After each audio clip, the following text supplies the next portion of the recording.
Приветствую вас всех, уважаемые зрители и подписчики моего канала. И сегодня я вам хочу показать, как разделать заднюю ногу. Она у меня досталась сразу с позвоночником. И теперь начнем это мясо разделывать. Делается это все легко и просто. Постараюсь вам пошагово все показать, чтобы даже начинающим было все понятно. Здесь у нас находится тазовая кость, и ее необходимо вырезать. Вот определяемся путем вот такого вот движения, где у нас находится сустав, и необходимо теперь к нему добраться и вырезать. Срезаем сверху мясо, прям стараемся по кости, чтобы нам как можно больше сохранить большого куска мяса. Делаю я вот такой вот надрез, обходим ногу, чтобы у нас окорок был отдельно вот от этой вот части, которая нам досталась. И теперь продолжаем подходить как можно ближе к этому суставу. Вот он у меня уже в принципе виден, и теперь начинаем его вырезать. Вот так вот ножом прям между этими суставами проводим и вырезаем. Делается это в принципе легко.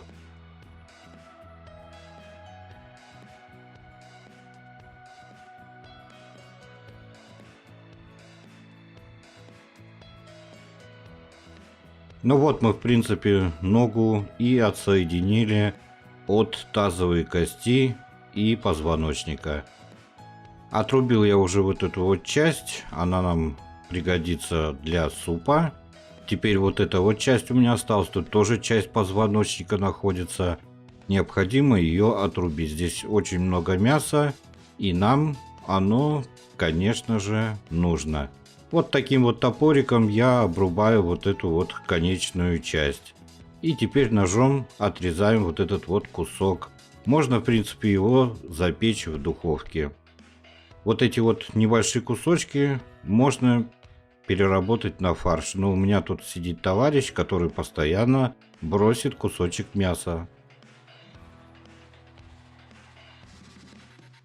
Ну давайте я сейчас быстренько разберусь с этим кусочком. Здесь у нас находится внутренний жир. Его просто-напросто отрываем вот так вот рукой. Все, я оторвал внутренний жир. Вот эту вот часть я отрезаю. Ее можно пустить просто на фарш. А вот этот вот кусок можно запечь в духовке. Либо целиком, либо перерубить вот так вот пополам и разрезать. Теперь нам необходимо отрезать рульку. Но свинья молодая, всего лишь 9 месяцев, поэтому тут хорошей рульки, конечно же, не будет. Определяемся, где у нас сустав, и вот такой вот делаем здесь надрез. И вставляем нож прямо между суставов и разрезаем. Все, рульку я отрезал, и теперь нам необходимо разделать оставшуюся часть. Теперь нам необходимо точно определиться, где у нас расположена бедренная кость. И сверху вот такой вот делаем надрез. Стараемся, чтобы у нас как можно больше осталось целых больших кусков мяса. Делаем вот такой вот надрез и стараемся брать как можно ближе к бедренной кости, чтобы у нас как можно больше осталось мяса.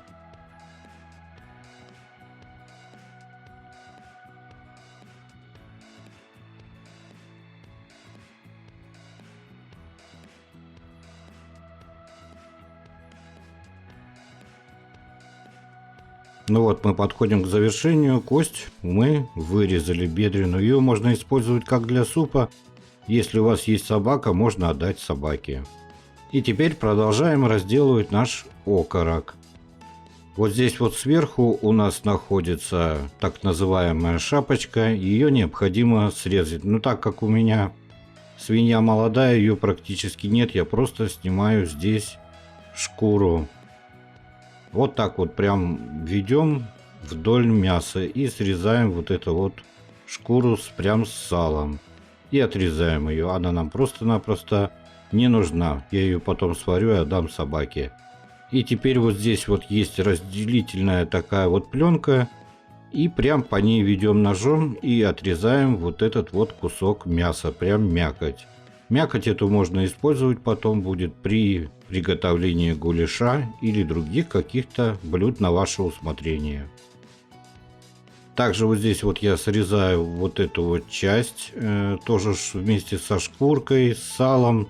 Тут сала-то практически нет, одни жилы. Она нам тоже не нужна, потом сварю собаке. А вот эту вот часть, называется она у нас шарик, его необходимо вырезать. Тоже вот здесь вот есть разделительная такая пленка, и прям по ней вот так ведем ножом и срезаем. Там тоже будет у нас голимая мякоть, тоже можно использовать для гуляша или для других каких-то блюд. Вот такие вот кусочки тоже обязательно срезаем. Их можно пустить просто на фарш. И теперь нам осталось вырезать вот этот вот кусок мяса. Вырезать я его буду прямо вместе со шкурой. Если хотите, можно потом шкуру будет снять. А так этот кусок можно использовать на буженину, к примеру. Можно разрезать на несколько частей. Тут уже, как говорится, как хозяйке угодно. Готовьте на здоровье, приятного всем аппетита. Всем пока-пока.